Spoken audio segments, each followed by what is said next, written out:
Gloire à ton saint nom, Seigneur. C'est ton jour.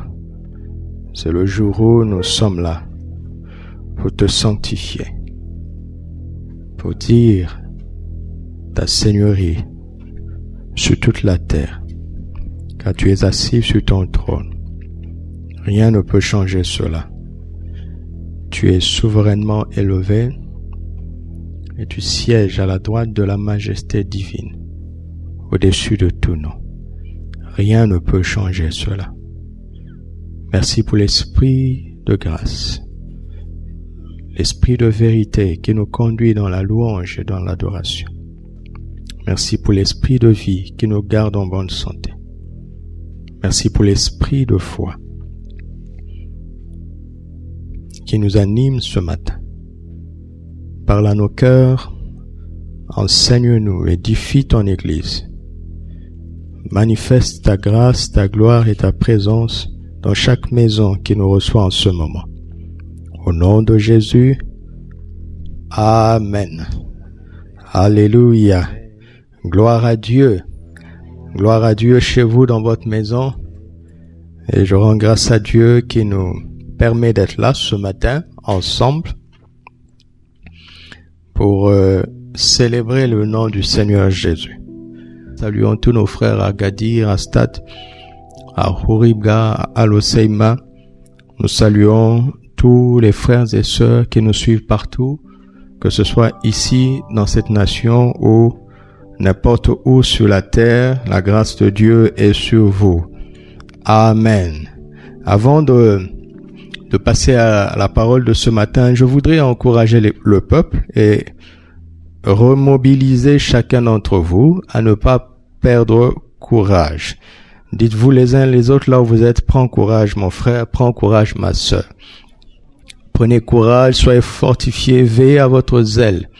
Que votre zèle ne diminue pas au nom de Jésus. Alléluia. Vous savez, le modèle d'église en réalité c'était dans les maisons. Nous ne vivons rien de moins maintenant parce que la vraie foi, elle se vit à la maison. La louange, le culte doivent être présents à la maison. C'est par respect aux autorités et par bon sens aussi de notre part que nous ne nous réunissons pas. Il faut qu'il y ait du bon sens. Nous devons donner un exemple de sagesse. Alléluia. Nous n'avons pas peur. Ok? Mais c'est par sagesse et par bon sens. Amen. Alors, j'ai appris qu'il y a des gens qui font le culte à la maison en pyjama. C'est irrespectueux envers le Seigneur. Vous savez, votre manière, votre tenue, je parle pas forcément de s'habiller luxueusement, mais votre tenue montre la valeur que vous accordez au moment. Si vous recevez un invité important, vous le recevrez pas en pyjama. Vous nettoierez votre maison. Sachez que le culte maintenant, c'est Jésus qui est venu dans sa gloire dans votre maison. Et dans quel état intérieur et extérieur l'accueillez-vous chez vous? Votre salon qui accueille le culte doit être nettoyé, doit être propre. Et vous-même, vous devez être dans d'excellentes conditions. Ça montre qu'il y a la foi. Alléluia. C'est ça la foi. La négligence montre qu'il n'y a pas la foi. Ça veut dire que vous vous tenez là par religiosité. Il n'y a aucun bénéfice par la religiosité. Et le culte commence à 10 heures. Ne vous connectez pas quand vous le voulez. Honorez le Seigneur et honorez aussi nous autres qui faisons un effort pour vous servir. Alléluia. Donc je veux mobiliser le peuple à continuer à honorer le Seigneur. De toutes les façons, nous avons la victoire. C'est notre année du combat spirituel victorieux. Nous sortirons de cette situation. Est-ce que vous le croyez? Mais il faut être endurant, persévérant. C'est là où on voit la vraie foi. Amen. Votre louange ne doit pas dépendre du grand nombre qu'il y a autour de vous. ou de la musique, mais c'est votre cœur. Sinon, comment vous faites chaque jour pour louer et adorer le Seigneur? Comment vous faites? Alors, soyez encouragés, remobilisez-vous. Si vous sentez que vous êtes un peu lourd, vous avez besoin de vous accorder dans la foi avec l'un d'entre vous, réunissez-vous par groupe de 4, de 5, par voisin, pour faire le culte ensemble. Alléluia. Mettons aussi en pratique le précieux enseignement que nous avons reçu le mercredi. Amen. Les grands ateliers de la prière et de la sagesse. C'est tellement important. Le fichier que nous avons donné, qui a été donné, trouvez votre PSP et aussi votre CPE. C'est quoi? Le carnet de prière et d'exaucement. Mettez-le en pratique. Alléluia. Donc, c'est notre saison, la dernière de l'année, de la prière triomphante. Ce matin, nous parlons de la prière, le langage de la foi. La prière est le langage de la foi. Matthieu 21, verset 22.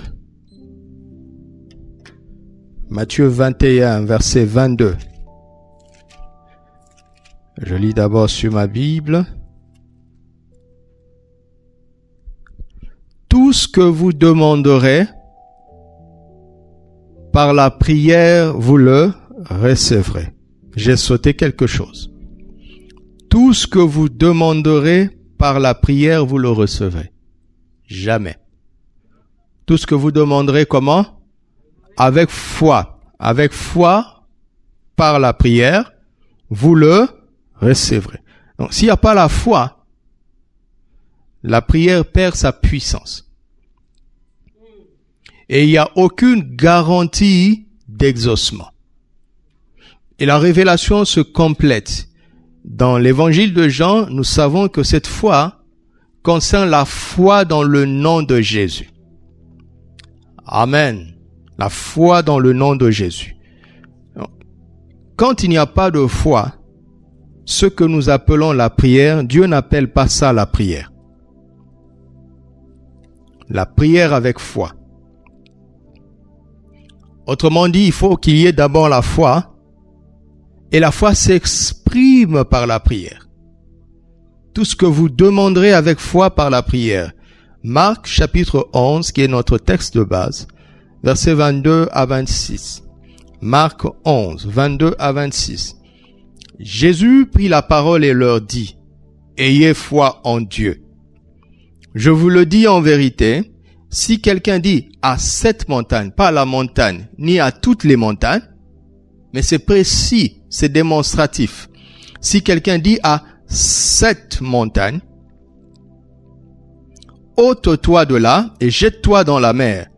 Et s'il ne doute point en son cœur, mais croit que ce qu'il dit arrive, il le verra s'accomplir. C'est pourquoi je vous dis, tout ce que vous demanderez, ça rejoint Matthieu 21, n'est-ce pas? Tout ce que vous demanderez en priant, croyez que vous l'avez reçu et vous le verrez s'accomplir. On ne reçoit pas quand on voit. C'est parce qu'on a déjà reçu qu'on va voir. On peut voir dans 30 secondes, ou dans 30 minutes, ou dans 30 heures, ou dans 30 jours. Mais si on a reçu, on le verra. Alléluia. Nous devons d'abord recevoir et croire que nous avons reçu. Nous devons recevoir et croire que nous avons reçu. Parce que nous ne marchons pas par la vue, mais nous marchons par la foi. Quand tu as reçu, ça ne se voit pas. Mais tu dois croire que tu as reçu. C'est parce que tu crois que tu as reçu que tu le verras s'accomplir. Alléluia. Verset 25. Et lorsque vous êtes debout, faisant votre prière, mais pourquoi il ajoute vous êtes debout? Vous m'entendez? Ça semble inutile. Il aurait pu dire, et lorsque vous faites votre prière. Mais pourquoi il ajoute ça? Parce que la position est importante. Surtout pour le tremplin de prière. Si tu restes sur ton lit, tu te réveilleras quand tout le monde dit à la fin, Amen, Amen, Amen, Amen, Amen. C'est là où on entend la voix des autres. Et tu te réveilles, Amen aussi, menteur. Quel Amen? Tu as ronflé, oui? La position. La position compte beaucoup. Et lorsque vous êtes debout faisant votre prière, si vous avez quelque chose contre quelqu'un, pardonnez, afin que votre Père qui est dans les cieux, vous pardonne aussi vos offenses. Mais si vous ne pardonnez pas, votre Père qui est dans les cieux ne vous pardonnera pas non plus. Le manque de pardon peut faire obstacle à la prière. Les montagnes qui doivent trembler devant vous peuvent vous résister par manque de pardon. S'il y a de l'amertume, de la rancune, du ressentiment, de la colère envers quelqu'un, si vous gardez une dent contre quelqu'un, les montagnes qui sont en face de vous vont le sentir. Et ces montagnes vont vous résister.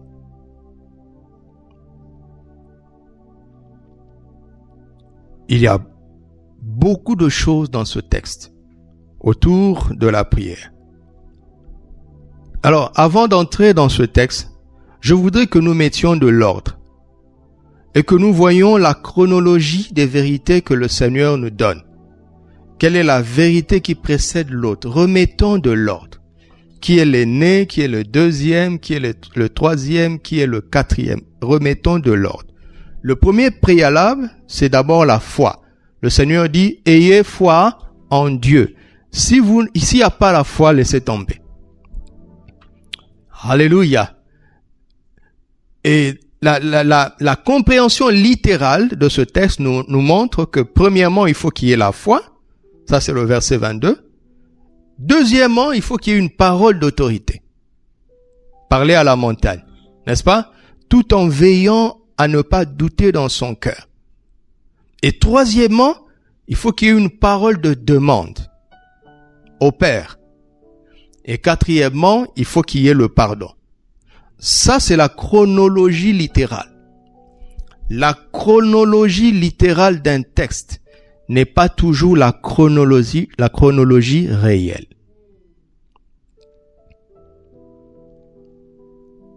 Vous m'entendez? Pas toujours. Alors, qu'est-ce qui va nous aider? L'expérience d'Élie va nous aider. Jacques chapitre 5. La Bible s'explique par la Bible. Jacques chapitre 5, versets 17 et 18. Élie était un homme de la même nature que nous. Il pria avec instance pour qu'il ne pleuve point, et il ne tomba point de pluie sur la terre pendant 3 ans et 6 mois. Puis, il pria de nouveau, et le ciel donna la pluie, et la terre produisit son fruit. Ce que nous ne voyons pas dans 1 Roi 17. Dans 1 Roi 17, nous ne savons pas qu'Élie avait prié avant d'ordonner au ciel de se fermer. Mais plus tard, nous verrons que Élie va prier 7 fois pour que la pluie revienne. Et c'est Jacques qui va nous dire que cela a pris 3 ans et demi sur toute la terre. Il y a eu une sécheresse sur toute la terre, pas en Israël seulement. Vous m'entendez? Pas en Israël seulement, mais sur toute la terre, parce qu'un homme de la même nature que nous avait fermé le ciel. Vous réalisez ça? Pas le grand prophète Élie. Non, un homme de la même nature que nous. C'est pas le prophète Élie qui a fermé le ciel. C'est l'homme de foi, Élie, qui est de la même nature que nous. Il a fermé le ciel sur toute la terre pendant 3 ans et demi. Il a pris la clé, il l'a mise dans sa poche.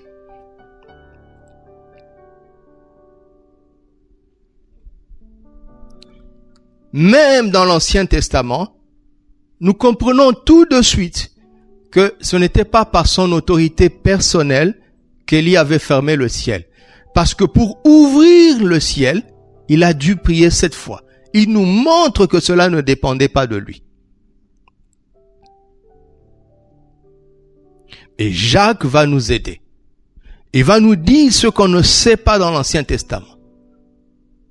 La parole d'autorité avec laquelle Élie a fermé le ciel venait de son lieu de prière. Il a prié d'abord pour qu'il ne pleuve point. C'est-à-dire, quand il a prié, Dieu lui a dit, va, fais ceci, dis ceci. Et ensuite, il a prié pour que la pluie revienne.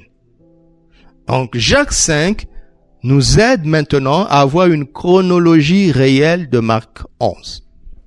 La chronologie réelle, c'est celle-ci. C'est que, on a la foi, on parle à Dieu, et Dieu nous donne sa parole, alors on parle aux montagnes. D'accord? Après que l'on ait parlé aux montagnes, on ne doute pas dans son cœur. Donc on parle à soi-même. En attendant le temps d'accomplissement, on se parle à soi-même. Alléluia. C'est pour cela qu'il ne faut pas méditer la parole de Dieu comme si c'était un livre écrit par un homme. Ne sois pas pressé quand tu as pris ton texte du torrent le matin. Ne consulte même pas le document d'abord.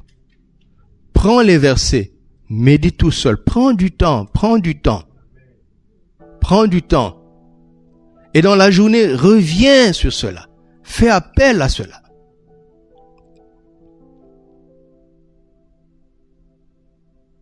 Amen. Alors, nous allons parler du langage de la prière comme étant un langage de la foi. Voici ce que nous allons voir.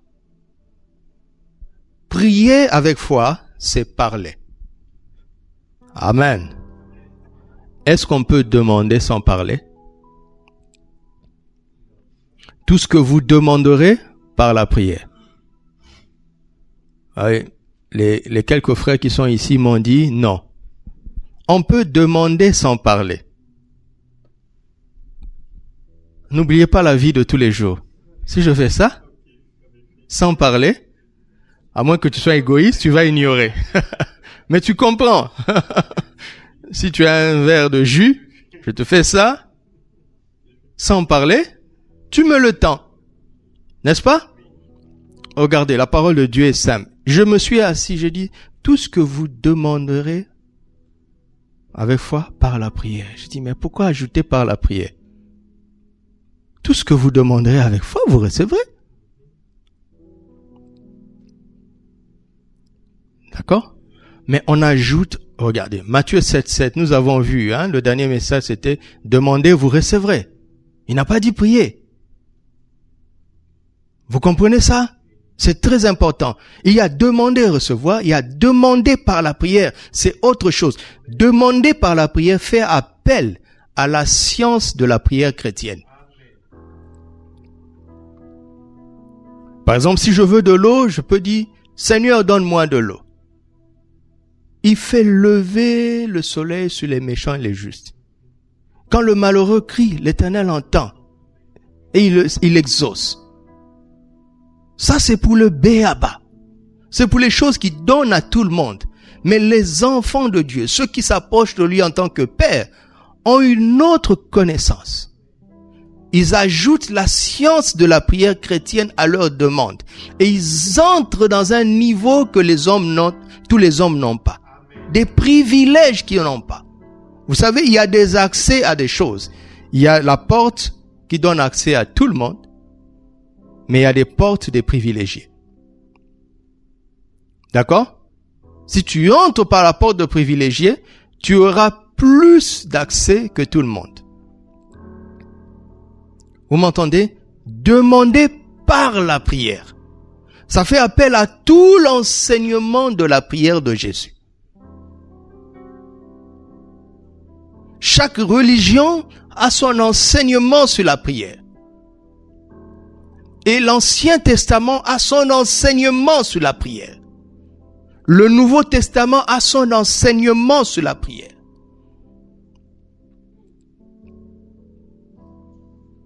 Tout le monde peut demander et recevoir parce que Dieu est bon. Mais tout le monde ne peut pas demander par la prière. Je veux vous montrer ce que cela implique. Demander par la prière est réservé aux enfants de Dieu seuls. Vous m'entendez? C'est très important. Les simples phrases que Jésus dit sont puissantes. Et je me rends de plus en plus compte que c'est normal. Vous savez, c'est normal qu'une seule parole de Jésus prenne toute l'éternité pour apprendre des choses. Parce qu'il a dit la lumière soit. C'était une seule phrase. Tout ce que nous voyons, c'est l'accomplissement des phrases que Dieu avait dites. Demander par la prière, c'est différent de demander simplement. Demander par la science de la prière chrétienne, l'enseignement de Christ sur la prière. Alors il dit dans Luc 11 verset 2, lorsque vous priez, dites. Alléluia. Tant que tu n'as pas parlé, tu n'as pas encore prié. Amen. On ne pense pas la prière. On ne médite pas la prière. Tant que ta bouche n'a pas parlé, tu n'as pas prié encore. David dit, une parole n'est pas encore sur ma bouche que tu la connais déjà. Alors pourquoi devrais-je prier? Parce que j'exprime ma foi, ma confiance envers lui. Il sait de quoi j'ai besoin. Mais si je n'ouvre pas la bouche pour parler, premièrement, je n'ai pas compris la prière. Ce qu'est la prière. Deuxièmement, qu'est-ce qui m'empêche d'oser demander? Je ne crois pas suffisamment à sa bonté peut-être. Ou je ne crois pas suffisamment à sa capacité. Comme ce lépreux qui est venu dire, Seigneur, si tu veux, tu peux me rendre pur. Il sait que le Seigneur pouvait, mais il ne savait pas si le Seigneur voulait.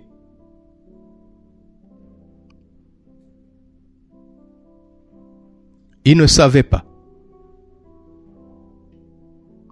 Il ne savait pas si le Seigneur voulait. Alors, Luc 11, 12 dit, lorsque vous priez, dites. Donc, prier avec foi, c'est parler. Amen. Et donc, notre portion de Marc 11, tout ce que je vais dire reste dans le cadre de Marc 11. Notre portion de Marc 11 nous montre que prier avec foi, c'est premièrement parler au Père.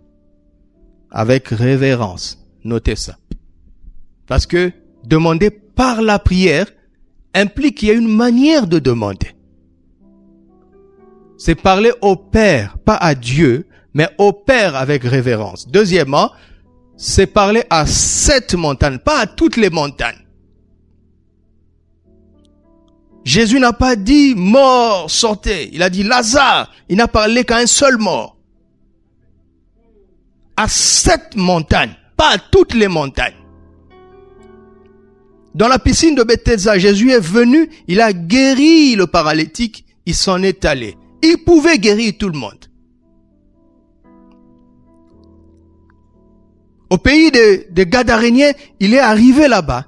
Il a délivré le démoniaque, on l'a chassé, il est parti.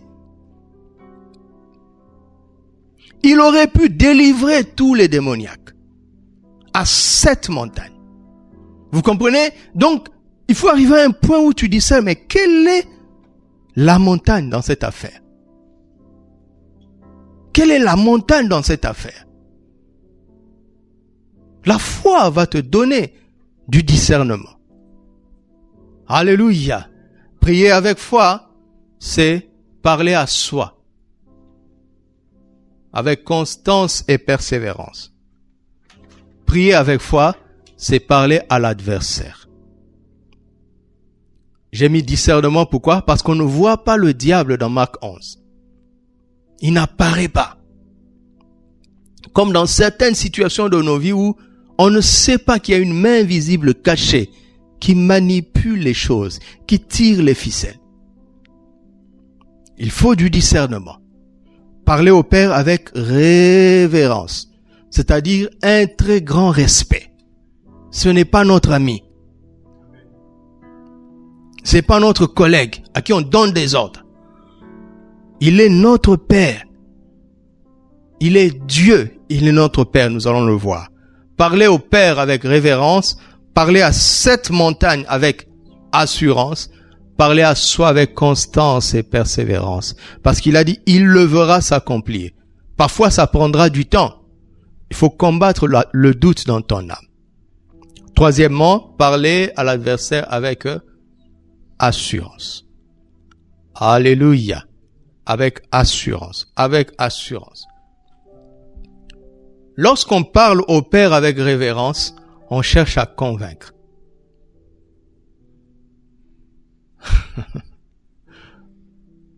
En réalité, on cherche à se convaincre. Vous avez vu, je n'ai pas osé dire on cherche à convaincre Dieu. J'ai pas osé dire ça. Mais en réalité, on cherche à se convaincre avec l'esprit de la parole, pas simplement avec la lettre de la parole. Pourquoi on prend des avocats dans les procès? C'est les mêmes articles, mais l'avocat va l'interpréter d'une telle manière que pour te défendre, tu peux avoir raison. L'esprit de la parole.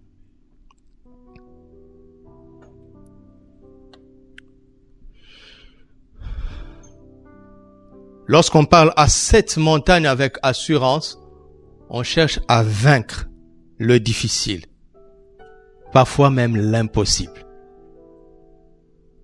Alléluia. C'est pour vaincre le difficile, vaincre l'impossible. Lorsqu'on parle à soi avec constance et persévérance, c'est pour vaincre le doute, voir l'incrédulité durant le temps d'attente. Et il le verra s'accomplir. Et il le verra s'accomplir.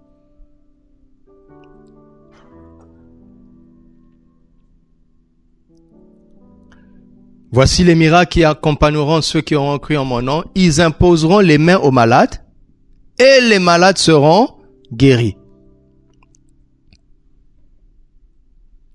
Quand j'ai commencé à croire en ces choses, j'imposais les mains aux malades et les malades étaient guéris instantanément. Et parfois j'imposais, ils n'étaient pas guéris. Et je pensais qu'ils n'étaient pas guéris. Un jour, j'ai fait une expérience qui m'a étonné. Une personne de notre assemblée a fait une crise grave. Et elle se tordait tellement de douleur que les parents ont eu peur. Vous savez, dans nos pays, il n'y a pas d'ambulance, il n'y avait pas de téléphone à l'époque. Alors la maman a envoyé quelqu'un m'appeler. Je suis allé, j'ai commencé à prier en langue, je ne sais pas ce qui m'a pris. J'ai dit à la maman, nous allons prendre autorité sur cette douleur et cette personne va dormir. Quand elle va se réveiller, elle n'aura plus mal. La dame m'a regardé et j'ai pris autorité sur la douleur. Et j'ai dit à la personne, va te reposer. Elle me dit, mais j'ai pas pu dormir de toute la nuit. J'ai dit, va te reposer, tu vas voir, tu vas pouvoir dormir. Et je suis parti. 4 heures plus tard, c'est elle qui était devant notre porte. Elle avait pu dormir et quand elle s'est réveillée, elle a quitté son lit, elle a commencé à nettoyer la maison. Elle a même oublié qu'elle avait été malade. C'est sa maman qui lui a rappelé ça. Ça m'a aidé à l'époque. Je me suis rendu compte que ils imposeront les mains aux malades et ils seront guéris. Ça peut être instantané, ça peut être différé. Toujours est-il que nous connaissons le résultat.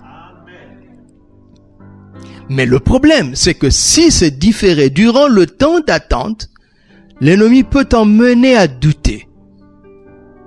Pour toi-même renoncer à l'espérance de la guérison. Vous comprenez ça? Donc, vaincre les doutes. On parle à soi-même pour vaincre le doute ou l'incrédulité. Et on parle à l'adversaire pour faire quoi? Pour plus que vaincre. En toutes choses. Alléluia. Alléluia. Plus que vaincre, pourquoi? Parce qu'on s'appuie sur la victoire de Christ. Alléluia. Sur la victoire de Christ. On s'appuie sur ça. On s'appuie sur ça. Sur l'œuvre achevée de Christ. Amen. Parlez au Père avec révérence. Matthieu 20, regardons Matthieu chapitre 20, verset 20, la manière dont la maman, la femme de Zébédée, s'est approchée de Jésus. Alors la mère des fils de Zébédée s'approcha de Jésus avec ses fils et se prosterna pour lui faire une demande. Vous avez vu ça? Vous avez vu ça? C'est ça, prier, demander en priant. Elle a une demande à faire, mais qu'est-ce qu'elle fait? Elle se prosterne. Il y a l'attitude avant la demande. L'attitude qui accompagne la demande. Alléluia. L'attitude est très, très, très importante. C'est pour ça que je te parle encore. Avec quelle attitude es-tu en train de suivre ce culte? Tu es en train de faire autre chose en même temps? Parce que soi-disant tu es capable d'écouter? Oui, tu es capable d'écouter. Mais tu vas pas entrer dans une certaine dimension par manque de révérence. Parce que ton attitude témoigne d'un manque de respect. Ton attitude témoigne de légèreté. Et cela ne plaît pas à Dieu.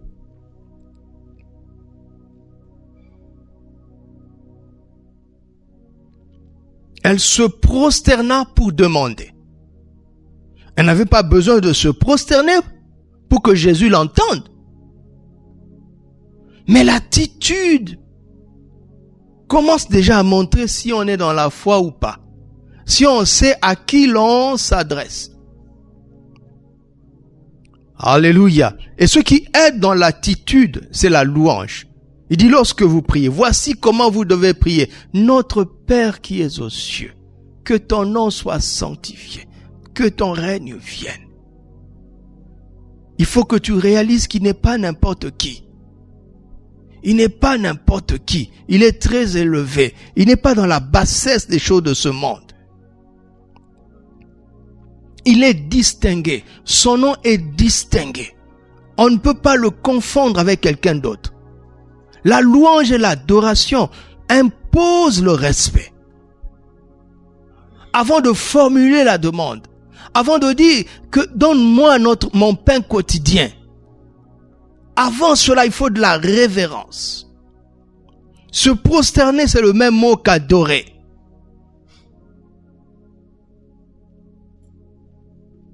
Alléluia. Alléluia.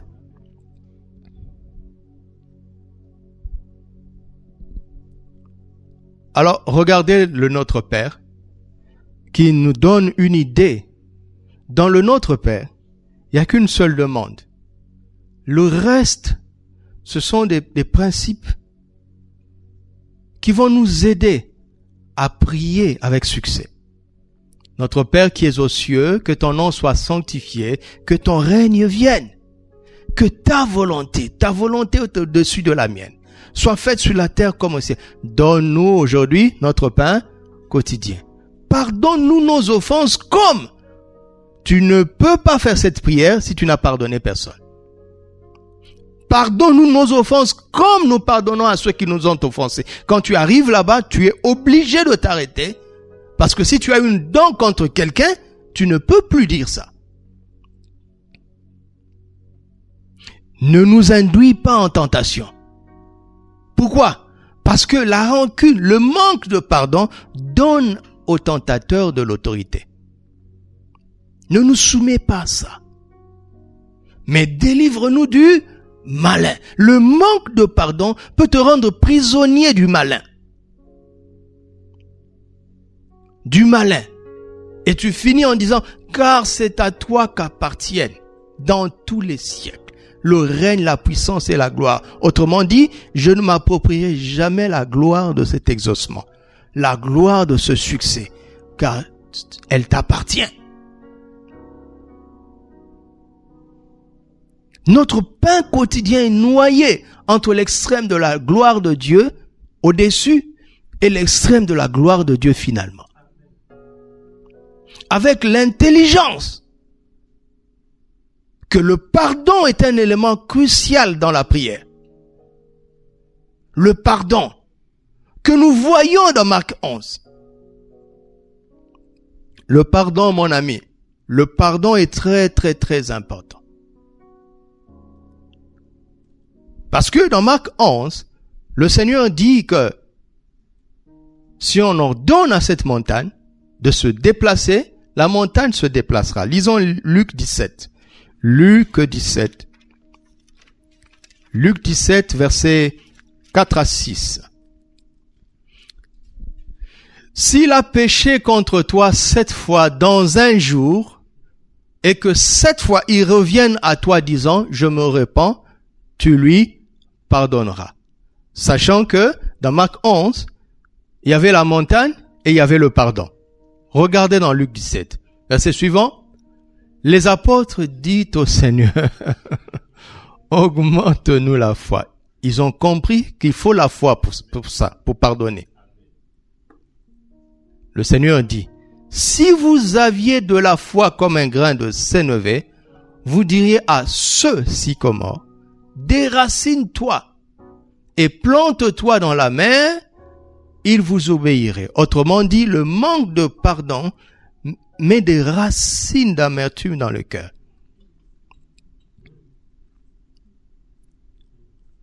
Alors, au lieu d'utiliser seulement ta foi pour déplacer les montagnes, utilise la même foi pour déraciner l'amertume dans ton cœur. Parce qu'à cause de l'amertume, si le diable qui est caché derrière les montagnes, nous allons le voir à la fin, s'il discerne de la méchanceté en toi, il aura le droit de résister.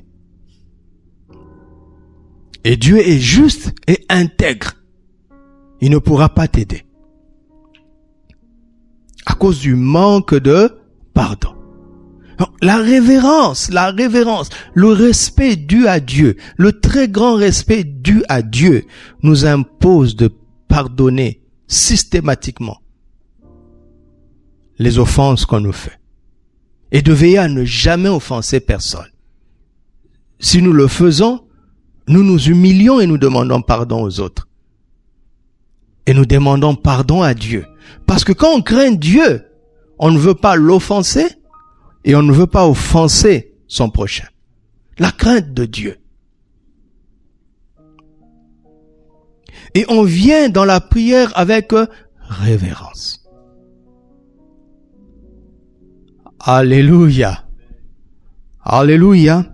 La révérence est très importante. Pourquoi? Ce point est très important. Écoutez-moi très bien. Dans Marc 11, au verset 22, Jésus dit « Ayez foi en Dieu ». Il parle de Dieu, n'est-ce pas? Et au verset 26, il ne parle plus de Dieu. Il parle du Père. Verset 25. Lorsque vous êtes debout faisant votre prière, si vous avez quelque chose contre quelqu'un, pardonnez afin que votre Père, qui est dans les cieux, vous pardonne aussi vos offenses. Mais si vous ne pardonnez pas, votre Père, qui est dans les cieux, ne vous pardonnera pas non plus. Jésus commence en parlant de Dieu et il termine en parlant du Père. Alléluia. Pourquoi? Pourquoi il n'a pas dit « ayez foi au Père » ? Parce qu'ils n'étaient pas nés de nouveau. Dieu n'était pas leur Père. Amen. On va y aller doucement. Remets la diapo pour que les frères et sœurs notent ces versets-là. Et je vais expliquer. Nous allons y aller doucement, d'accord? Je n'ai pas oublié que je vais parler de convaincre. Vous allez voir que nous allons arriver tout seuls. La Bible va nous y emmener toute seule. Avoir foi en Dieu, et puis finalement être conscient qu'il est notre Père. Allons-y. Hébreux chapitre 11, verset 6, pas besoin d'afficher. Or, sans la foi, il est impossible d'être agréable à Dieu. Car il faut que celui qui s'approche de Dieu croit qu'il existe. Ou bien, pour mieux traduire, croire qui il est. Il faut que celui qui s'approche de Dieu croit qui il est. D'accord? Et qu'il rémunère ceux qui le cherchent lui. Frères et sœurs, quand la Bible nous exhorte de le chercher, c'est pas pour nous ennuyer. C'est pas pour nous ennuyer. Déjà, la Bible est en train de nous dire que la quête de Dieu est plus importante que la quête de toute autre chose. Et c'est logique. C'est-à-dire, c'est spirituellement logique. Parce que tout vient de lui. Si tu l'as, tu as toute chose. Et ce n'est pas un slogan. C'est spirituellement logique. Il est la source. Il faut le chercher. Croire qui il est. Amen. Alors, comment est-ce qu'on peut savoir qui est Dieu? Qui est, si je te posais une question, qui est la meilleure personne que tu connaisses qui puisse te parler de Dieu, qui puisse te dire qui il est? Qui va me répondre? Qui est la meilleure personne? Il y a un frère ici qui dit Jésus. Pourquoi Jésus?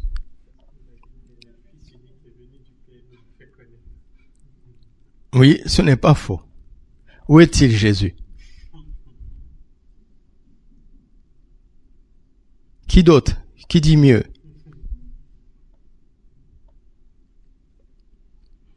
La meilleure personne pour nous dire qui Dieu s'appelle la parole.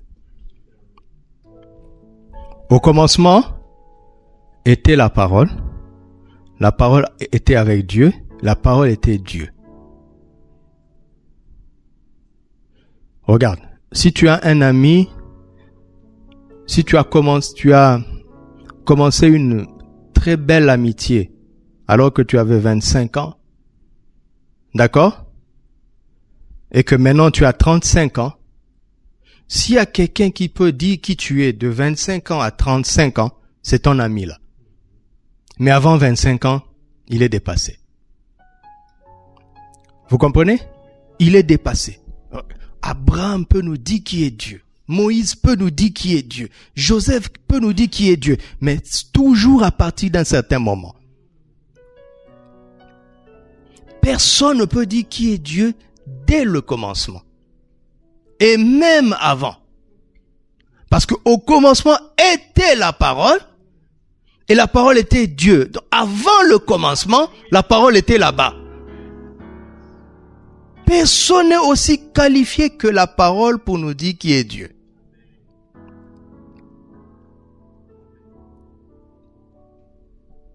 Et à tous ceux qui ont reçu la parole, verset 12, et qui croient en son nom, elle a donné le pouvoir de devenir enfants de Dieu. Alléluia. Donc la parole vient, elle nous parle de Dieu. C'est ça, et foi en Dieu. Si on croit, parce que la parole nous parle d'abord de Dieu. Si on croit ce que la parole dit que Dieu est, on devient enfant de Dieu. Donc on peut finalement l'appeler Père. Mais ce que la parole nous dit d'abord, il ne nous dit pas qu'il est Père, il nous dit qu'il est Dieu. Et qu'il a donné son Fils unique. Car pas le Père a tant aimé le monde. Non, non, non. Jean 3,16 ne dit pas car le Père a tant aimé le monde. Jean 3,16 dit quoi? Car Dieu a tant aimé. Parce que s'il dit le Père, nous sommes exclus. Mais Dieu est Dieu pour tout le monde. Mais quand on croit, on reçoit le pouvoir de devenir enfant de Dieu. Alléluia. De telle sorte que quand tu l'appelles Père, il n'y a pas de familiarité dedans. Parce que tu sais qu'avant qu'il soit ton Père, il est le créateur de l'univers. Il n'est pas n'importe qui. Il est différent des autres pères. Ta définition du mot Père ne doit pas être charnelle. Elle ne doit pas être naturelle. Elle ne doit pas être humaine. Parce que parfois on dit papa, mais c'est à la manière traditionnelle. N'est-ce pas? Un jour, un jeune homme qui m'appelait papa, papa, papa. Il me couvrait de loges, papa, papa. Et quelque chose s'est passé. Et le garçon a coupé contact avec moi pendant longtemps. Et un jour, il avait besoin de moi. Il est venu, il a sorti encore la fibre de papa. Il a commencé par demander pardon. Excusez-moi pour toutes ces distances. Vraiment, papa, voilà, j'aimerais que tu me représentes dans ceci. Le jeune homme ne savait pas que je le testais. Je lui ai dit, je peux pas le faire. Il m'a dit merci. Et depuis là jusqu'à aujourd'hui, il m'appelle pasteur. C'est lui qui a décidé. Vous comprenez? C'est lui qui avait décidé que je sois son papa. Donc c'est lui qui décide que je ne le sois plus. C'est-à-dire quand il disait papa, c'était à sa manière. Donc appelez-moi pasteur, c'est mieux. Nous avons notre définition des mots. Si tu as un papa gâté et que le jour où on te dit que Dieu est ton père, tu auras tendance à le traiter comme un papa gâté. Si tu es un papa distant, méchant, le jour où on te dit que Dieu est ton père, tu auras tendance à être loin de lui. Parce que tu n'as pas d'abord appris qui est ce Dieu-là. Ce Dieu qui est devenu ton père nous a dit qui il est dans la parole. Alléluia. Vous savez, quand tu cherches Dieu, d'accord, tu trouves des arguments dans la prière. Et ta prière devient convaincante. Vous avez compris?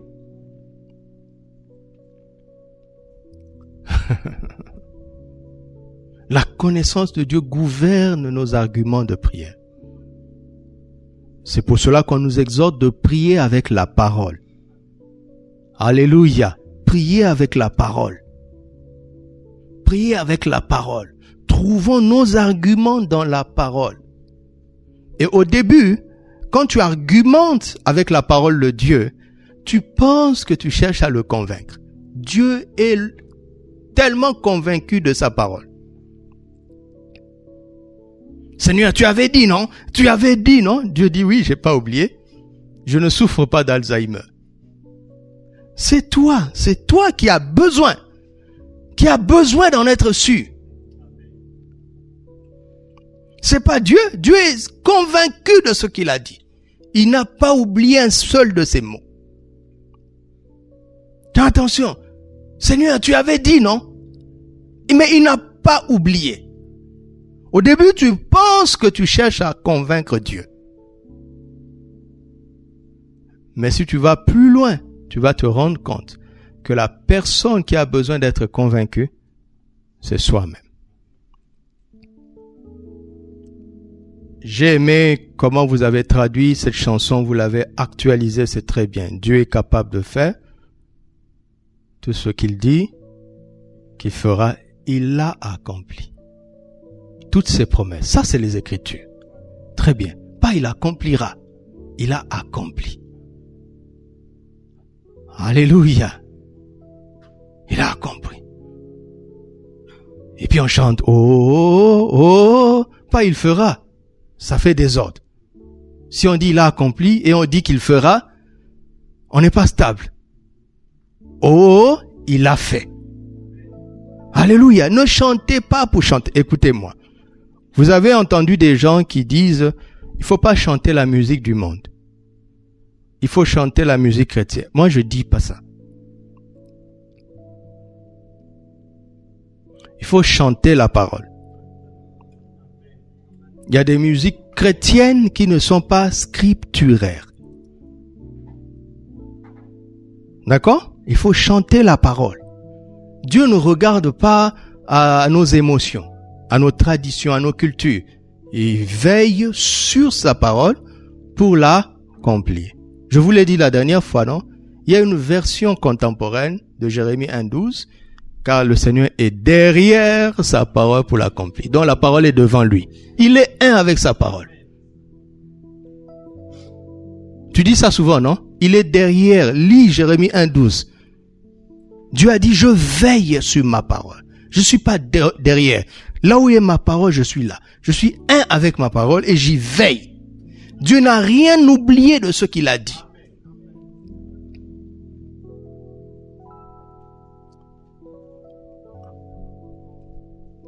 Alléluia.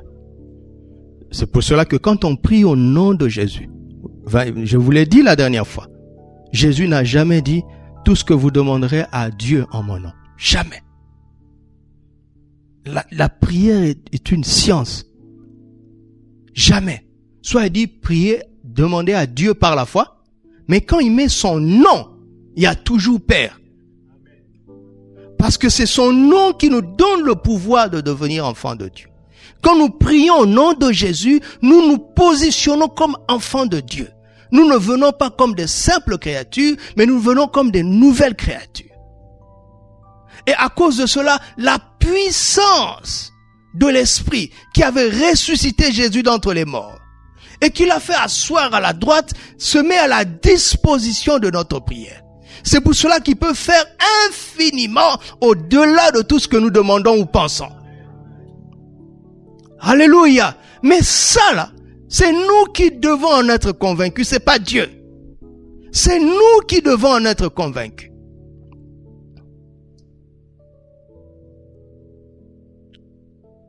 Quand je parle au Père avec révérence, je continue jusqu'à arriver au point de conviction. Je continue jusqu'à arriver au point de conviction.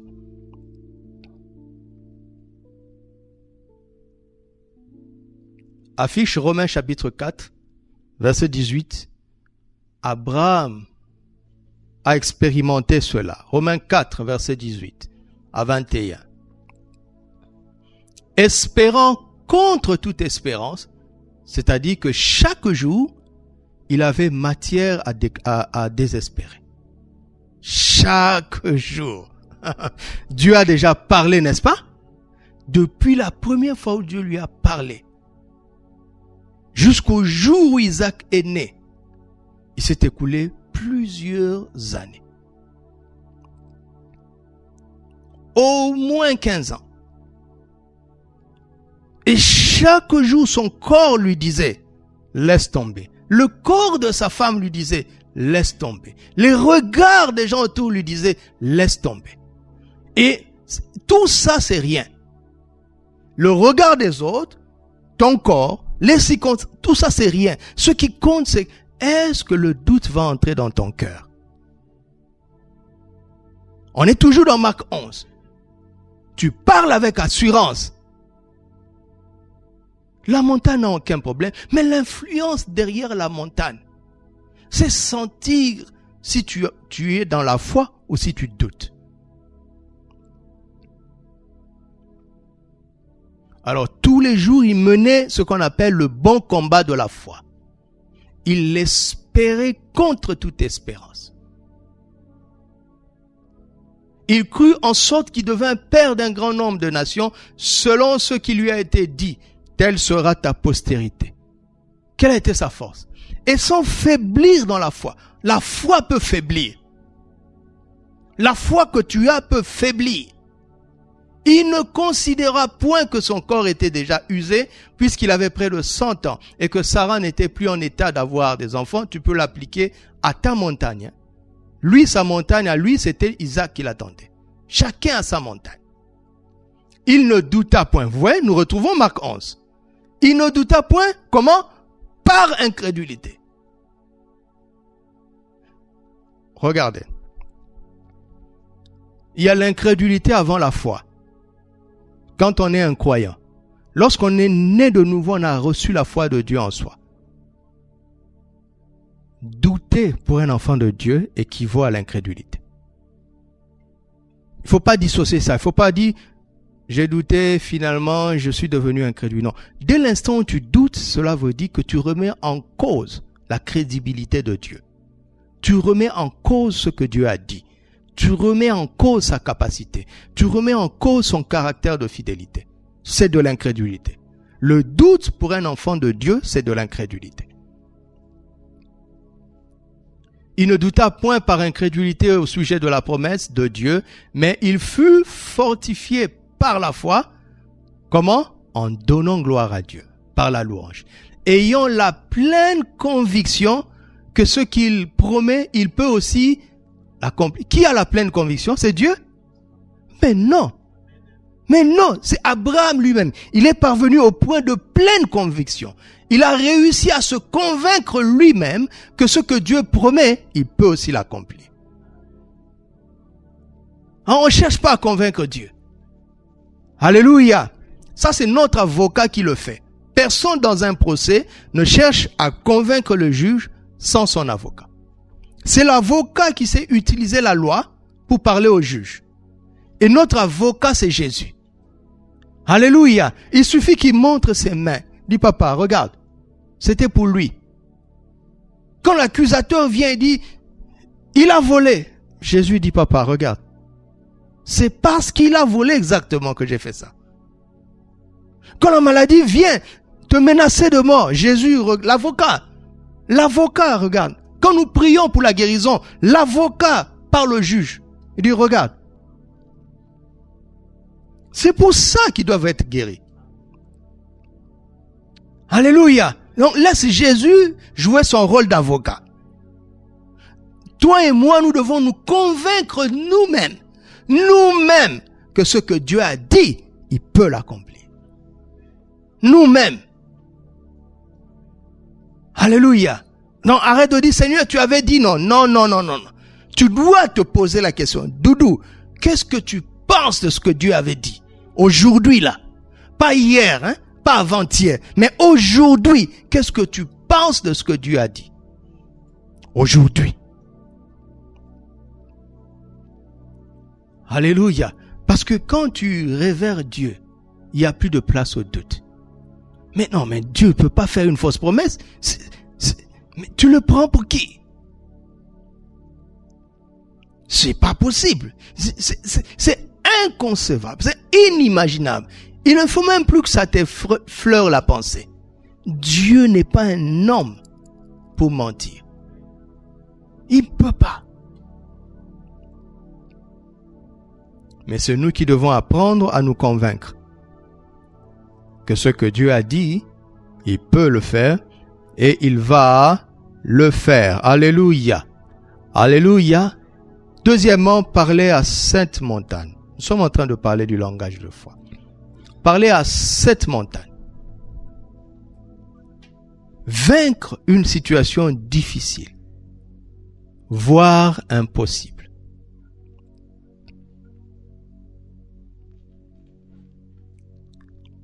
Dans Luc chapitre 11, notez les passages, versets 9 à 13. Un ami a demandé 3 pains. Il dit, donne-moi 3 pains. Il n'a pas dit, donne-moi du pain. D'accord? Il était précis. C'est ce que le Seigneur nous enseigne dans Marc 11. Il dit, à cette montagne, dans ta situation, quelle est la montagne qu'il faut déplacer?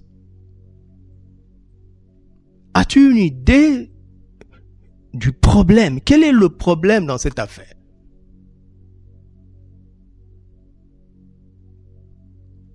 Comme je dis toujours aux gens, et c'est comme ça que je me traite moi-même, manquer d'argent maintenant, c'est pas ça le problème. C'est pas ça le problème. Quel est le problème? Qu'est-ce qui fait que tu manques d'argent?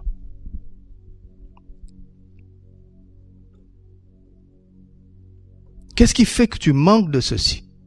Faut s'asseoir et réfléchir. C'est quoi mon problème? Et le monsieur n'a pas dit donne-moi du pain, il dit donne-moi 3 pains. Il savait que 3 pains suffiraient pour ses invités. Il savait qu'il fallait 7 montagnes. 7 montagnes. Dans Luc 18, c'est l'histoire de Bartimée. Jésus lui dit, que veux-tu que je te fasse? Alléluia. Que veux-tu que je te fasse?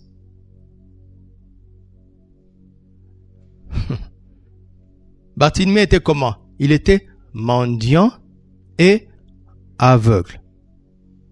Vous commencez à comprendre? Vous commencez à comprendre parce que je sens que vous vous dites, mais un aveugle a besoin de recouvrir la vue. Mais dans Acte 3, le paralytique demandait l'aumône. Il demandait pas la guérison. Vous comprenez? Il demandait l'aumône.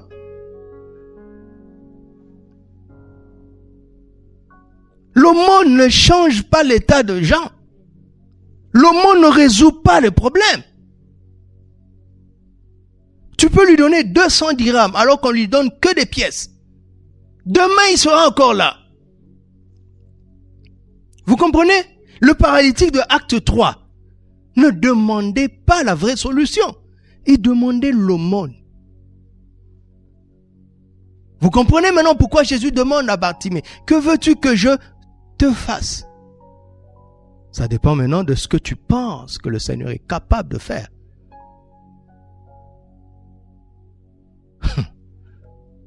Et Bartimée dit, Rabbi, que je recouvre la vue. Et que dit du manque d'argent alors après? Il était intelligent. Est-ce qu'il n'y a pas de voyants mendiants? Mais oui! Mais Bartimée était convaincu que sa montagne à lui, c'était la cécité. Et que si ses yeux s'ouvrent, il ne mendiera plus. Il savait ça. Pourtant, il y a des gens qui voient, mais qui mendient. Il aurait pu même dire, Rabbi, que je vois et que j'ai de l'argent. Non, il est allé droit au but. Faites attention le jour où le Seigneur dira, que veux-tu que je te fasse? Demande ce que tu veux. Salomon est allé droit au but, il a demandé la sagesse. Parce qu'il avait appris de son père que la sagesse contient toutes ces choses. C'est pour ça que Jacques commence son épître en disant, si quelqu'un manque de sagesse, qu'il la demande à Dieu.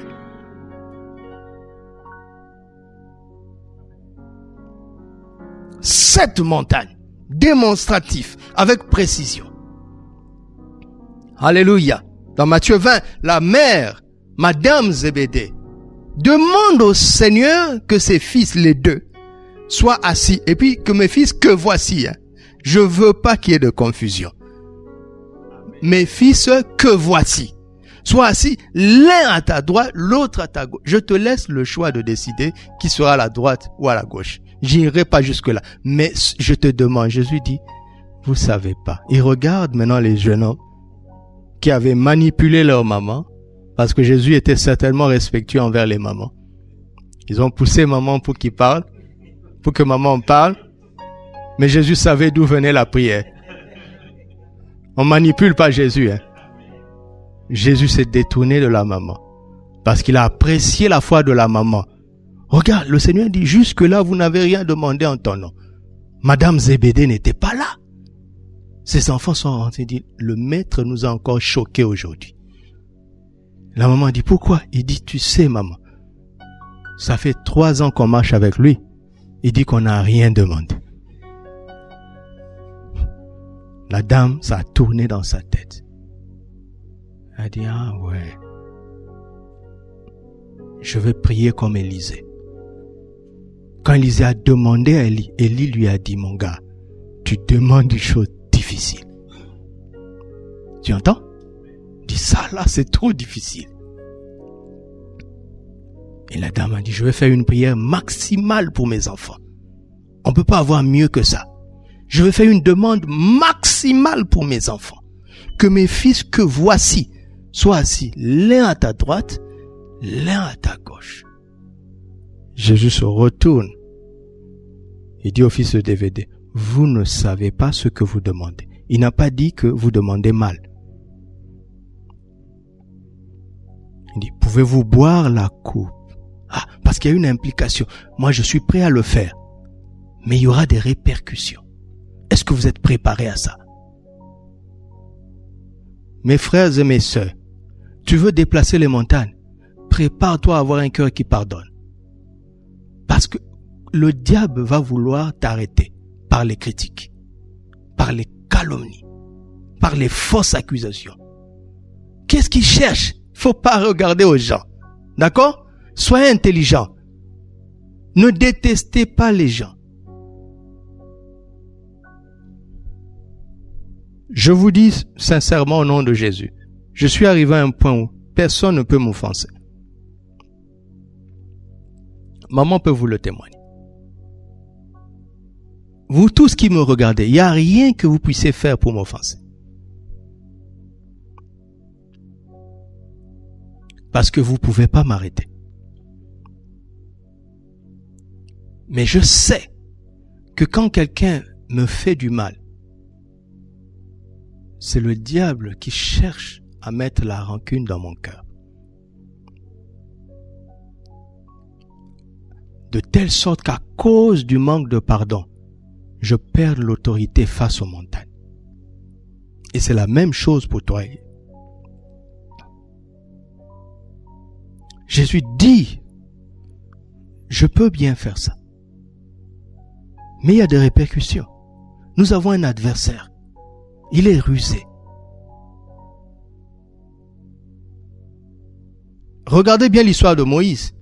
La Bible dit qu'il était l'homme le plus patient, n'est-ce pas? De toute la terre. Il a fini comment? Il a perdu patience. L'ennemi l'a attaqué. Les révoltes, les murmures, les calomnies.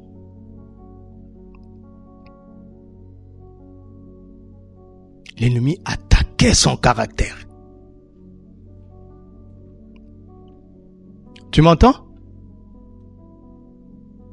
On va faire prière d'autorité. Prière d'autorité. C'est pas parce que tu cries fort que tu as de l'autorité. L'autorité ne fonctionne pas comme ça. L'autorité dépend de la légalité et de l'assurance. Tu lèves la main comme le policier et la voiture s'arrête.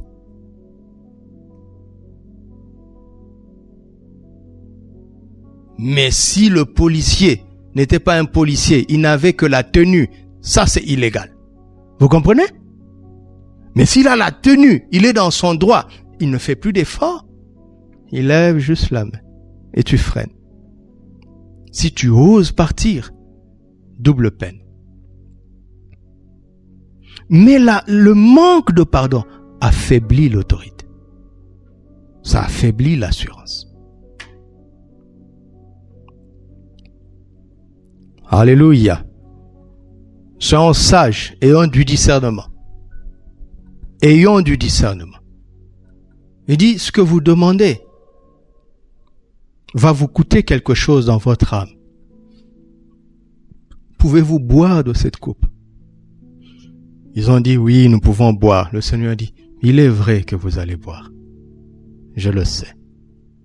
Mais pour ceux qui est d'être assis à la droite ou à la gauche, cela ne dépend pas de moi. Respect au Père. Il a toujours le dernier mot. Alléluia. Il a toujours le dernier mot. Jean 15, verset 7 dit, si vous demeurez dans mes paroles et que mes paroles demeurent en vous, demandez ce que Dieu veut et cela vous sera accordé. C'est ça?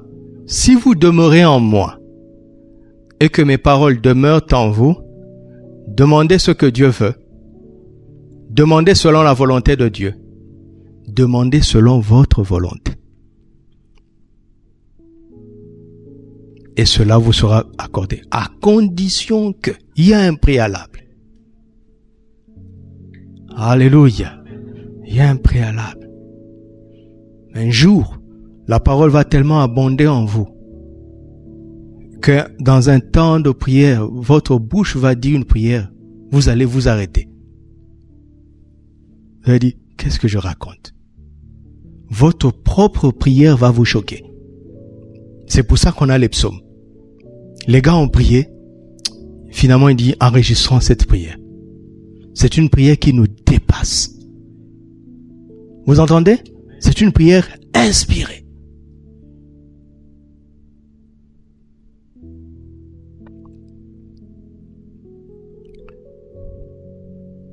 Quand tu arrives là, tu demandes ce que tu veux. Évidemment que tu vas pas demander n'importe quoi, mais on a déjà dépassé ça. Mais je veux plutôt nous dire aujourd'hui que ça va être une prière difficile. Une prière impossible. Mais tu vas le dire tellement aisément parce que la parole est tellement pleine en toi qu'il n'y a même pas un grain de sable de doute que Dieu va le faire. Et cela vous sera accordé. Alléluia. Alors qu'est-ce que moi je fais avec Jean 15:7? Je cherche à demeurer en Christ et laisser ses paroles demeurer en moi. Parce que j'ai vu dans ma vie plusieurs fois comment ma bouche m'a surpris. Je vous le dis souvent. Donc ne cherche pas à demander ce que tu veux. Ça viendra tout seul. Alléluia. Ça viendra tout seul, ça viendra tout seul. Ça viendra tout seul. Et quand tu parles à cette montagne, tu parles avec assurance. Tu vas vaincre ce qui est difficile. Tu vas vaincre ce qui est impossible au nom de Jésus. Alléluia. Josué a prié, on dit, il n'y a pas eu un jour, ni avant, ou ni après, où Dieu ait exaucé un homme comme ça. Il n'avait pas vu Moïse faire ça. C'était écrit nulle part. Mais il dit, soleil, arrête-toi sur Gabaon, et lune, arrête-toi sur Ajalon. Plus personne n'a fait cette prière après. Moïse ne lui avait pas appris ça. Mais Moïse lui avait donné un conseil que Dieu lui-même avait confirmé, que ce livre de la loi ne s'éloigne point de ta bouche. Médite-le jour et nuit. Il a tellement pratiqué la parole de Dieu qu'un jour il a été surpris par une prière impossible. Il a demandé quelque chose d'impossible. Alléluia. À chaque fois que je considère ce texte, je me souviens, quand j'étais à la fac, nous avions un éminent professeur en physique qui a travaillé presque à la NASA. Un Zaïrois à l'époque, mais qui était connu par l'État américain. Son cours est tellement délicieux. Il respire, il transpire la physique. Et c'est tellement beau. Personne ne s'absente à son cours. Un grand professeur. Quand il enseigne, vous buvez ses paroles comme ça. Et un jour, il nous a fait des démonstrations sur certaines choses. Je vous passe les détails. Et c'était tellement clair et tellement beau. J'aime beaucoup la physique. Et il dit, et avec tout ça, il y a des gens qui arrivent à accepter qu'un jour un homme a arrêté le soleil et la lune. Il nous a donné les implications galactiques de cette prière. Si ça s'était accompli, ce serait le chaos universel. Et il nous a démontré par la science que c'est pas possible. C'est pas possible que la Terre soit toujours là, que les autres planètes soient toujours là, si seulement le soleil s'arrête une seconde. Tout va entrer en collision. Ça sera pire qu'un Big Bang. Et pourtant, Josué a fait ça. Sans connaître la physique. C'est une prière impossible. Alléluia. Est-ce que tu peux demander quelque chose de difficile? Quelque chose d'impossible. Mais on ne le fait pas par la chair. Vous entendez? On ne le fait pas par la chair. On le fait en étant poussé par l'esprit de la parole, qui demeure abondamment en nous. Et notre bouche verbalise la prière du Saint-Esprit. Alléluia. Notre bouche devient l'écho de la voix de l'Esprit lui-même. Et on dit une parole impossible à cette montagne. Et la montagne se déplace. Alléluia. Oui, la prière chrétienne est quelque chose d'extraordinaire. Alléluia. On va s'arrêter là aujourd'hui. Les 2 prochains points, nous le verrons le dimanche prochain. On va s'arrêter là. Nous prions déjà. Pas besoin de trop insister. On va s'arrêter là. Parler au Père avec révérence pour arriver à se convaincre soi-même que ce qu'il a dit, il va l'accomplir. Amen. Et parler à cette montagne pour vaincre ce qui est difficile. Alléluia. Ce matin, le Seigneur veut que tu arrives à te convaincre de toutes les promesses que le Seigneur t'a faites. Tu arrives à te convaincre toi-même que sa parole est la vérité et que ce qu'il a dit, il accomplira. Ce matin, toi qui m'écoutes, le Seigneur veut que tu arrives à vaincre ce qui est difficile, ce qui te semble impossible. Tu vas le vaincre par la prière. Fais comme Élie. Ne te précipite pas de parler. Commence à genoux. Dans le lieu secret, parle au Père. C'est lui qui va puiser dans sa parole et te donner des paroles d'autorité. Te donner le discernement de la montagne. Et te donner les paroles d'autorité que tu diras avec assurance pour vaincre ce qui semble difficile et pour vaincre ce qui semble impossible. Au nom de Jésus. Alléluia. Au nom de Jésus. Alléluia. Alléluia. Alors ce matin, si tu n'as pas reçu Jésus encore comme ton Seigneur et ton Sauveur, si tu as une idée vague de ce qu'est Dieu, c'est la parole qui nous révèle qui est Dieu.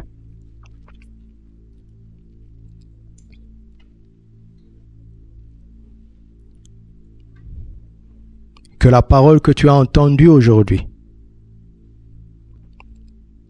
t'aide à réaliser par le Saint-Esprit que Dieu t'a tant aimé, qu'il a donné son Fils unique, afin qu'en croyant en lui tu ne périsses point, mais que tu aies la vie éternelle et que tu deviennes un enfant de Dieu. Parce que les demandes par la prière que nous voulons faire sont réservées aux enfants de Dieu. Plusieurs fois tu as crié à Dieu et tu as vu qu'il t'a exaucé. Mais ça c'est encore rien, le meilleur est devant toi.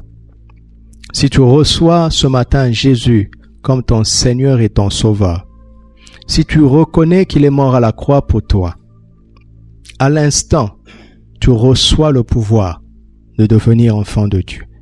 Et tu peux te joindre à nous pour adorer, louer et demander au Père, lui parler en tant que fils. Et je te promets que tu ne le regretteras pas. Alors là où tu es, le Seigneur t'appelle. Réponds à son appel. Réponds à son appel. Dis simplement là où tu es, Seigneur Jésus, j'ai entendu ta voix. Je te remercie d'être venu me chercher. J'avoue que je ne suis pas ignorant de l'Évangile. Mais je sais en même temps que je ne t'ai jamais ouvert mon cœur. Aujourd'hui est mon jour. Je ne veux pas passer à côté. Je t'accepte maintenant comme mon Seigneur et mon Sauveur personnel. Je te remercie d'être mort à la croix pour moi. Je te remercie d'avoir occasionné ce moment pour parler à mon cœur. Je te remercie. Je reçois maintenant ton salut. Je reçois la vie éternelle. Je suis un enfant de Dieu. Les choses anciennes sont passées. Toutes choses sont devenues nouvelles. Merci pour ton amour. Merci pour ta grâce. Merci pour ton salut. Dieu est maintenant mon Père. Au nom de Jésus. Amen. Acclamons le Seigneur parce que nous croyons que certains sont nés de nouveau ce matin. Bienvenue dans la famille de Dieu. Nous vous accueillons avec joie, mais nous sommes reconnaissants à Dieu notre Père, qui est maintenant aussi votre Père. Alléluia. Alléluia. Alors nous allons adorer le Père un moment. Père, je t'adore. Je te donne ma vie. Je t'aime. Adorons le Père un moment. Adorons le Père. Alléluia. Alléluia.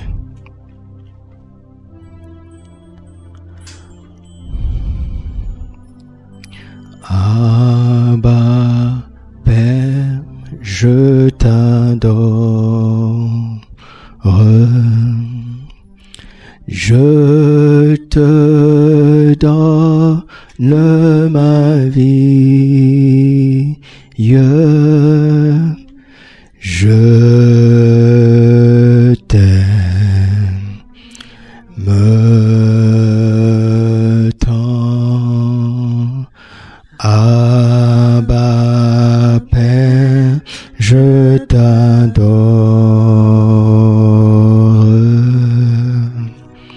Je te donne ma vie. Je t'aime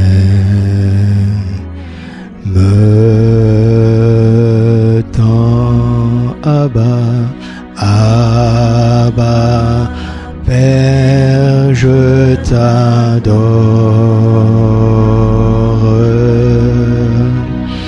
Je te donne ma vie. Je t'aime tant. Abba, Père, je t'adore. Je te donne ma vie. Je t'aime tant. Jésus-Christ, je t'adore. Je te donne ma vie.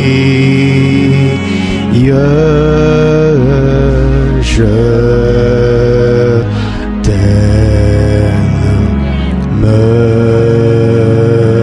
tant. Saint-Esprit, Saint-Esprit, je t'adore. Je te donne ma vie.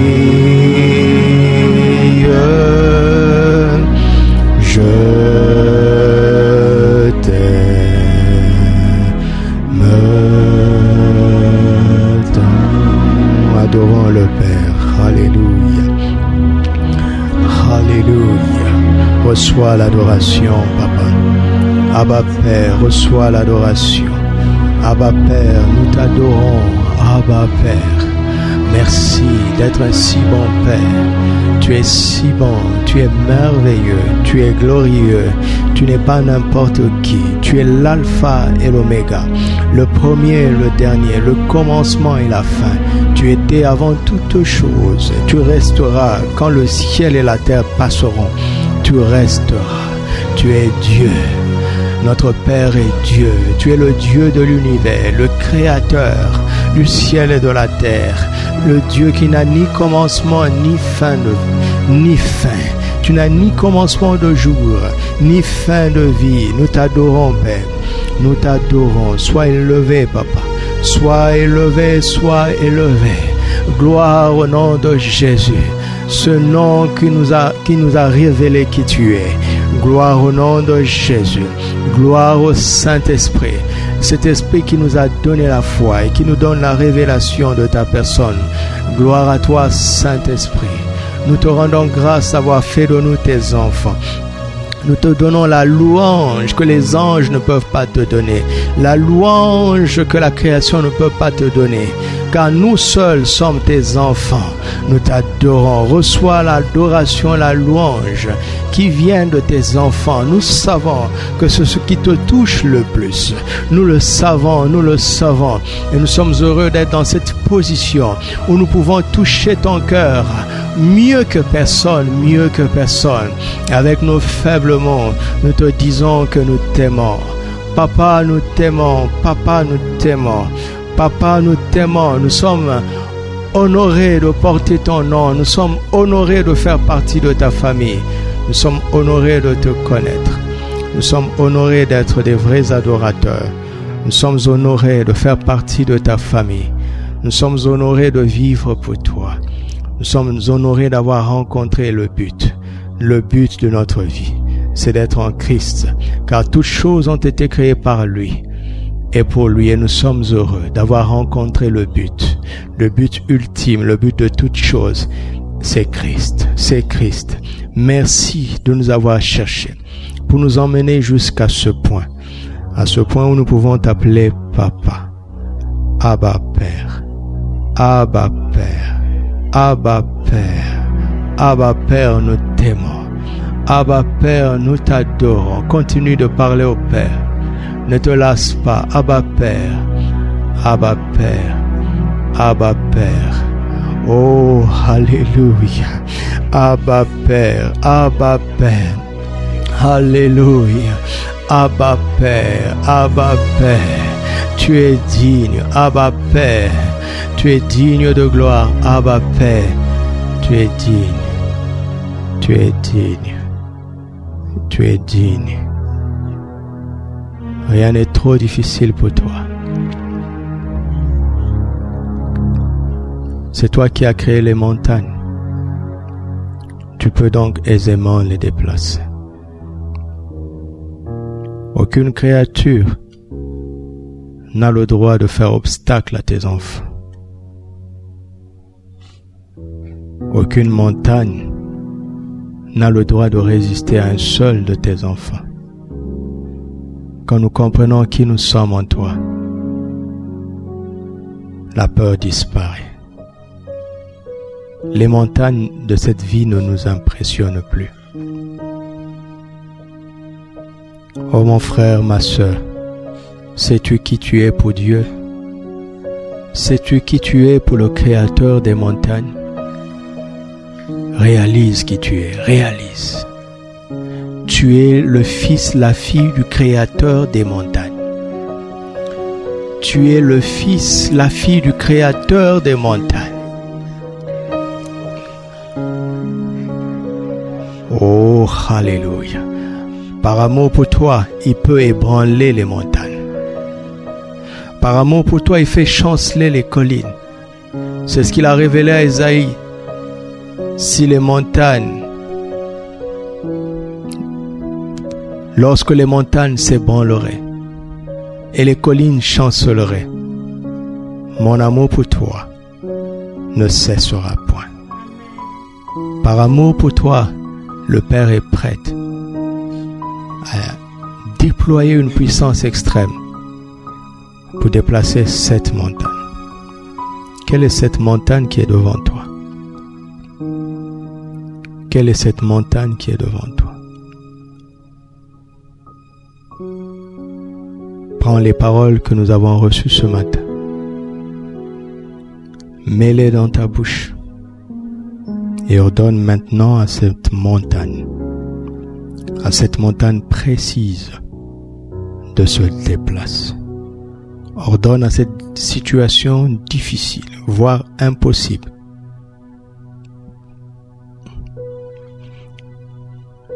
de s'arrêter. Ordonne à ce problème difficile, à ce problème insoluble, de se résoudre maintenant. Au nom de Jésus. Au nom de Jésus. Toi, montagne qui barre la route à mon frère. Toi, montagne qui barre la route à ma soeur. Je t'ordonne maintenant au nom de Jésus. Ôte-toi de là et jette-toi dans la mer. Au nom de Jésus. Ôte-toi de là et jette-toi dans la mer. Au nom de Jésus. Ôte-toi de là et jette-toi dans la mer. Au nom de Jésus, rendons-lui grâce. Alléluia. Merci Père pour ta puissance qui agit maintenant pour balayer ces montagnes. Merci Père pour ta puissance qui agit maintenant. Nous le croyons, nous le croyons. Nous ne doutons point, mais nous le verrons s'accomplir. Nous le verrons s'accomplir. Merci Père. Merci Père pour ton esprit qui est à l'œuvre maintenant. Merci Père. Merci Père. Je vois des situations qui traversent mon esprit. Le Seigneur est en train de s'en occuper. Plein de situations défilent maintenant. Plein de situations défilent. Sache que le Seigneur a entendu, le Père a entendu. Il s'occupe de chacun. Il s'occupe de chacun. Chaque montagne devant toi tremble au son de ta voix. Parce que tu parles avec l'autorité de Christ. Par la foi. Au nom de Jésus. Au nom de Jésus. Ces montagnes sont déplacées. Et nous allons voir l'exaucement. Au nom de Jésus. Nous allons voir l'exaucement. Au nom de Jésus. Au nom de Jésus. Merci Père. Merci Père au nom de Jésus. Alléluia. Je demande à tout le monde d'être debout. Tenons-nous debout. L'humanité fait face à une montagne appelée le Covid-19. Et vous voyez comment cette montagne a tout changé. A tout changé. Alors je vous demande pas de raisonner. Je vous demande d'ordonner à cette montagne de se déplacer et de se jeter dans la mer au nom de Jésus. Parle avec autorité maintenant, avec l'autorité de la foi. Alléluia. Sandoro toko shapadaraganda. Shataraganteria dabranaraga saidaraganda. Yente cabroselia klirabante beregana. Yagna baraganteria teredo shamaragane. Yanteregaria branarabana. Rabosayata karandege. Les abanteria takramanderia. Rotoboshai declam. Yakebere santorogom. Imandaragaskeria terakom. Montagne du Covid-19, je t'ordonne maintenant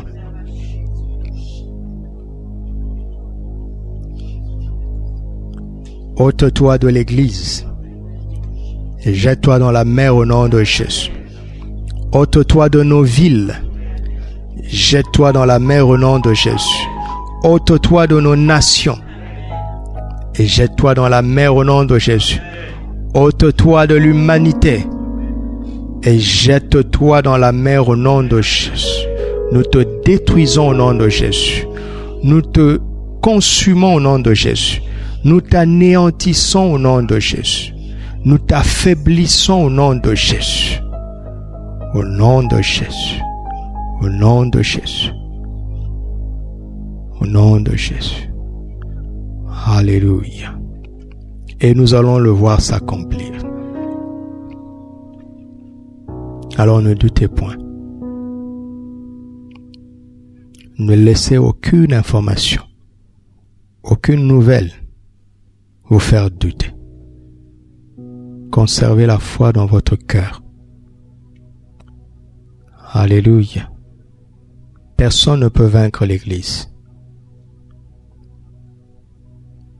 Ne vous impatientez pas. Bientôt nous nous réunirons librement. Ne vous impatientez pas. rester fermement convaincus de la victoire qui a déjà été proclamée au début de l'année. Et nous n'entrerons pas l'année prochaine avec ce problème. Nous n'entrerons pas dans l'année prochaine avec ce problème, car Dieu nous avait parlé avant. Soyons-en convaincus. Soyons-en convaincus. Au nom de Jésus. C'est pour cela que je suis tranquille. Je ne suis pas pressé. Parce que le Seigneur nous avait préparé. Merci Seigneur. Merci Seigneur. Alors continue à être fidèle. À parler au Père avec révérence dans ta maison. Continue à être fidèle. Nous avons la victoire. La victoire est certaine. Au nom de Jésus. Et nous le verrons s'accomplir. Et nous le verrons s'accomplir. Entre-temps, ne doutons point dans notre cœur. Mais croyons que ce que nous avons dit va arriver. Car nous disons ce que Dieu nous a dit. Et cela va s'accomplir. Au nom de Jésus. Père, au nom de Jésus, je prie pour ce peuple, ainsi que pour moi-même. S'il y a quelque part une tendance à l'irrévérence, une tendance à la légèreté, que ton esprit la fasse disparaître en nous au nom de Jésus. Que nous nous approchions de toi avec la foi que tu es notre Père, mais aussi que tu es Dieu, le seul vrai et unique Dieu. Que nous venions chaque jour dans ta présence avec révérence, avec foi. Chasse l'irrévérence de ton peuple, au nom de Jésus. Que la révérence due à toi habite nos maisons, habite nos cœurs, habite toute ton Église. Au nom de Jésus. Père, je te demande aussi la grâce du discernement. Donne l'esprit de sagesse et d'intelligence à chacun, afin qu'il sache discerner quelle est la montagne.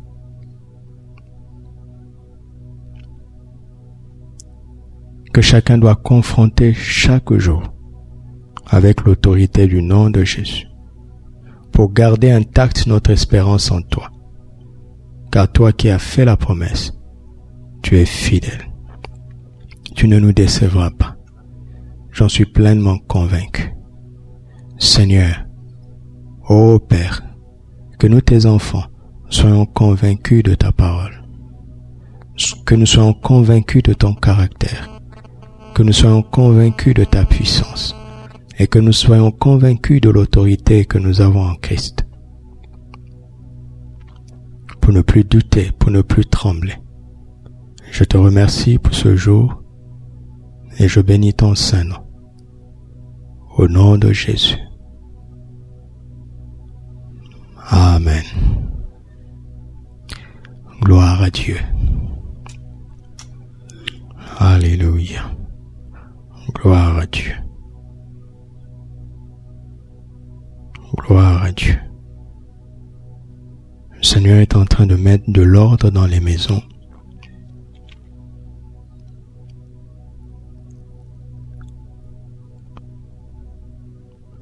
En exaucement notre prière liée à la révérence. Il est en train de mettre de l'ordre. Spirituellement, Dieu est en train de remettre de l'ordre dans ta maison. Par la foi, ce dimanche, mets de l'ordre dans ta maison. Dédiez un espace comme un lieu de culte. D'accord? Dédiez cet espace comme un lieu de culte. En attendant que nous puissions nous retrouver ici, réalisez la grâce d'avoir un lieu de culte dans votre maison. J'entends l'Esprit me dire, souvenez-vous d'Obed-Édom, qui avait accueilli l'arche de Dieu dans sa maison. Souvenez-vous d'Obed-Édom.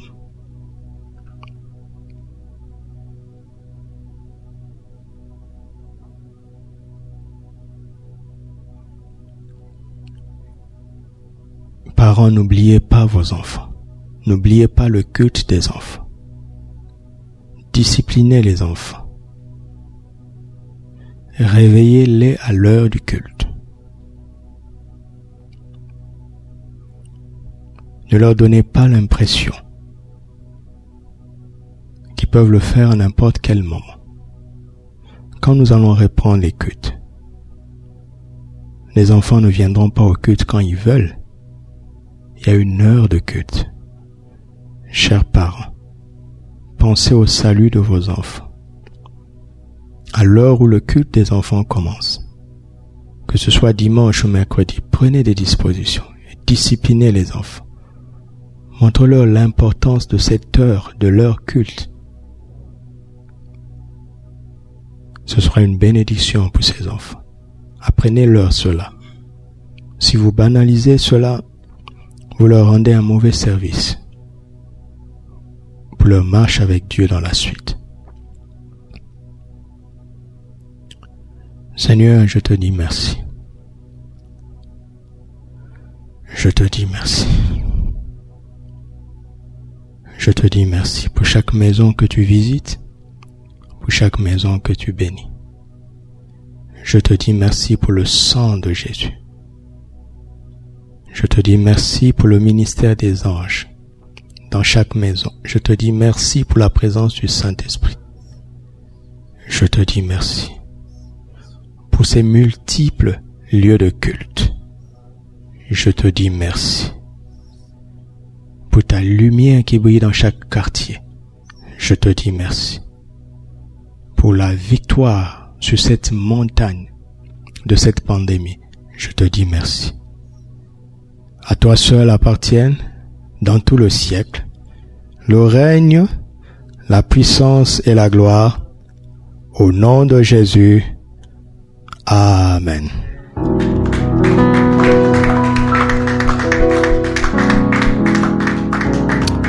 Gloire à Dieu.